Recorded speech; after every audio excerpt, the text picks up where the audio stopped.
Friends, Karnataka ರಾಜ್ಯ ಇಲ್ಲಿ ನೋಡಿ, ತೋಟಗಾರಿಕಾ ಇಲಾಖೆಯಲ್ಲಿ ಖಾಲಿ ಇರತಕ್ಕಂಥ ಹುದ್ದೆಗಳ ನೇಮಕಾತಿಗೆ ಸಂಬಂಧಪಟ್ಟಂತೆ ಆಸಕ್ತ ಮತ್ತು ಅರ್ಹ ಅಭ್ಯರ್ಥಿಗಳು ಸದರಿ ಹುದ್ದೆಗಳಿಗೆ ಅರ್ಜಿ ಸಲ್ಲಿಸಲು ನಿಗದಿಪಡಿಸಿದ ದಿನಾಂಕದ ಒಳಗಾಗಿ ಅರ್ಜಿಗಳನ್ನು ಸಲ್ಲಿಸಬೇಕಾಗುತ್ತೆ. ಹಾಗೆ ಈ ಒಂದು ಹುದ್ದೆಗಳಿಗೆ ಸಂಬಂಧಪಟ್ಟಂತೆ ವಿದ್ಯಾರ್ಹತೆ, ವೇತನ ಶ್ರೇಣಿ, ವಯೋಮಿತಿ, ಅರ್ಜಿ ಶುಲ್ಕ, ಹಾಗೆ ಹೇಗೆ ಅಪ್ಲೈ ಮಾಡಬೇಕು, ಎಲ್ಲ ಹುದ್ದೆಗಳ ಸಂಪೂರ್ಣ ವಿವರವನ್ನು ವಿಡಿಯೋದಲ್ಲಿ ನೀಡಲಾಗಿದೆ. ವಿಡಿಯೋನ ಕೊನೆವರೆಗೆ ನೋಡಿ. ಇನ್ನು ಫ್ರೆಂಡ್ಸ್, ಇಲಾಖೆ ಹೆಸರು ಕರ್ನಾಟಕ ರಾಜ್ಯ ತೋಟಗಾರಿಕಾ ಇಲಾಖೆ.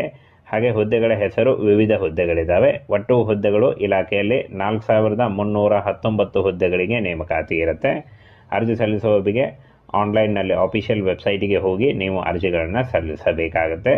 ಹಾಗೆ ಇನ್ನು ಫ್ರೆಂಡ್ಸ್, ಹುದ್ದೆಗಳ ವಿವರವನ್ನು ನೋಡೋದಾದರೆ ಹಿರಿಯ ಸಹಾಯಕ ತೋಟಗಾರಿಕಾ ನಿರ್ದೇಶಕರು 256 ಹುದ್ದೆಗಳಿಂದ ನೋಡಿ.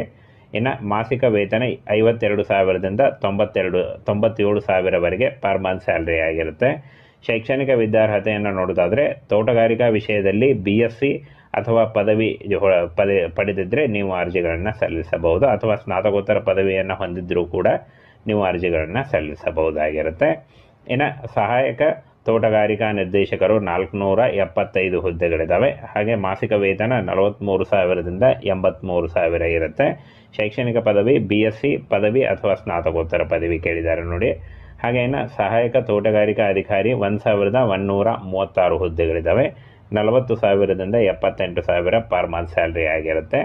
ವಿದ್ಯಾರ್ಹತೆಯನ್ನು ನೋಡೋದಾದರೆ BSc ಅಥವಾ ಒಂದು ಡಿಗ್ರಿ ಹೊಂದಿದ್ದರೆ ನೀವು ಅರ್ಜಿಗಳನ್ನು ಸಲ್ಲಿಸಬಹುದು. ಇನ್ನು ತೋಟಗಾರಿಕಾ ಸಹಾಯಕ 926 ಹುದ್ದೆಗಳಿದ್ದಾವೆ.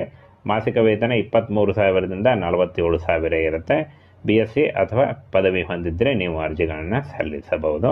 ಹಾಗೆ ಇನ್ನು ಪ್ರಥಮ ದರ್ಜೆ ಸಹಾಯಕರು ನೋಡಿ 311 ಹುದ್ದೆಗಳಿದ್ದಾವೆ.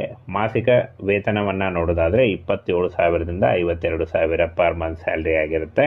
ಇನ್ನು ಶೈಕ್ಷಣಿಕ ವಿದ್ಯಾರ್ಹತೆಯನ್ನು ನೋಡೋದಾದರೆ ಯಾವುದೇ ಡಿಗ್ರಿ ನೋಡಿ, ಕ್ಲಿಯರ್ ಮೆನ್ಷನ್ ಮಾಡಿದ್ದಾರೆ, ಎನಿ ಡಿಗ್ರಿ ಹೊಂದಿದಂಥ ಅಭ್ಯರ್ಥಿಗಳು ಅರ್ಜಿಗಳನ್ನು ಸಲ್ಲಿಸಬಹುದು.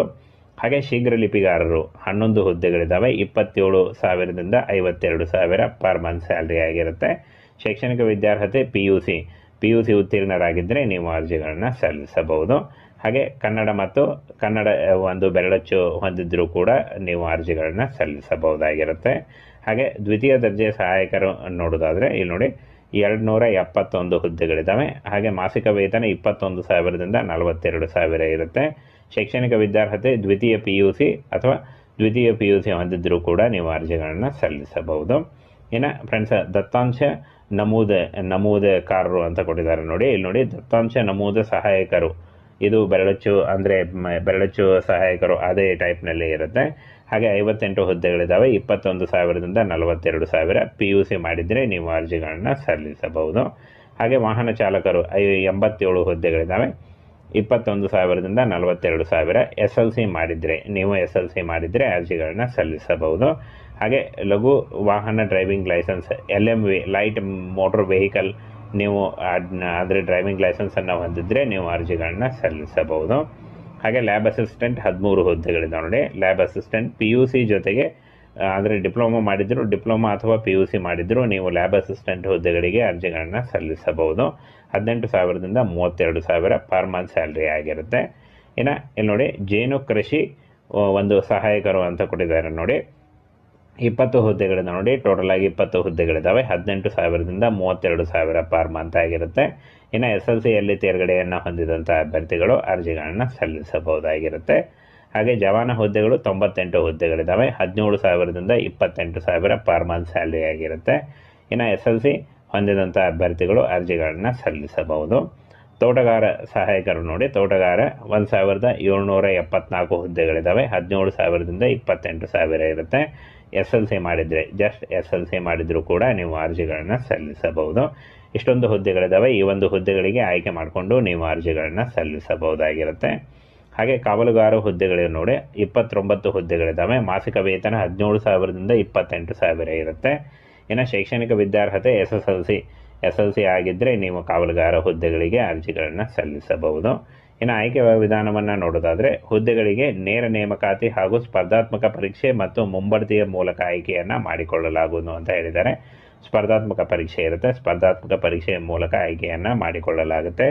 ಹಾಗೆ ಈ ಒಂದು ಹುದ್ದೆಗಳಿಗೆ ಅರ್ಜಿ ಸಲ್ಲಿಸುವಂಥ ಅಭ್ಯರ್ಥಿಗಳಿಗೆ ಯಾವುದೇ ರೀತಿಯ ಅರ್ಜಿ ಶುಲ್ಕ ಇರುವುದಿಲ್ಲ. ಅರ್ಜಿ ಶುಲ್ಕದ ಬಗ್ಗೆ ಎಲ್ಲೂ ಮಾಹಿತಿ ಇಲ್ಲ, ನೋಟಿಫಿಕೇಷನ್ನಲ್ಲೂ ಇಲ್ಲ, ಅಂದರೆ ಒಂದು ಅರ್ಜಿ ಶುಲ್ಕ ಇರೋದಿಲ್ಲ.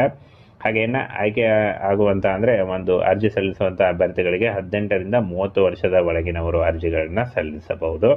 ಹಾಗೆ OBC ಮತ್ತು ಜನರಲ್ ಅಭ್ಯರ್ಥಿಗಳಿಗೆ 3 ವರ್ಷದ ವಯೋಮಿತಿ ಸಡಿಲಿಕೆ ಇದ್ದರೆ, SC/ST ಅಭ್ಯರ್ಥಿಗಳಿಗೆ 5 ವರ್ಷಗಳ ಒಂದು ವಯೋಮಿತಿ ಸಡಿಲಿಕೆ ಕೂಡ ಇರುತ್ತೆ.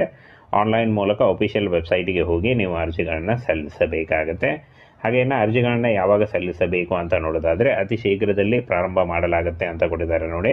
ಮೊದಲನೇ ವಾರ ಅಥವಾ ಕೊನೆಯ ವಾರದಲ್ಲಿ ಶುರುವಾಗುವಂಥ ಎಲ್ಲ ಸಾಧ್ಯತೆಗಳಿದ್ದಾವೆ. ಹಾಗೇನ ಫ್ರೆಂಡ್ಸ್, ಆನ್ಲೈನ್ ಮೂಲಕ ಅಫಿಷಿಯಲ್ ವೆಬ್ಸೈಟಿಗೆ ಹೋಗಿ ಅರ್ಜಿಗಳನ್ನ ಸಲ್ಲಿಸಬೇಕಾಗತ್ತೆ. ಇನ್ನು ಅರ್ಜಿ ಸಲ್ಲಿಸಲಿಕ್ಕೆ ಆಧಾರ್ ಕಾರ್ಡು ಹಾಗೆ ಲೈಟ್ ಬ್ಯಾಕ್ಗ್ರೌಂಡ್ ಇರುವಂಥ ಒಂದು ಪಾಸ್ಪೋರ್ಟ್ ಸೈಜ್ ಫೋಟೋ ಬೇಕಾಗುತ್ತೆ. ಆದಾಯ ಮತ್ತು ಜಾತಿ ಪ್ರಮಾಣ ಪತ್ರ ಬೇಕಾಗುತ್ತೆ. ಇಷ್ಟನ್ನು ತೆಗೆದುಕೊಂಡು ಮತ್ತೆ ನಿಮ್ಮ ಸ್ಕೂಲ್ ಸರ್ಟಿಫಿಕೇಟ್ಸು SLC ಅಥವಾ 8ನೇ ತರಗತಿಯ ಸ್ಕೂಲ್ ಸರ್ಟಿಫಿಕೇಟ್ ಬೇಕಾಗುತ್ತೆ. ಇಷ್ಟನ್ನು ತೆಗೆದುಕೊಂಡು ನೀವು ನೇರವಾಗಿ ಅರ್ಜಿಗಳನ್ನ ಸಲ್ಲಿಸಬಹುದಾಗಿರುತ್ತೆ.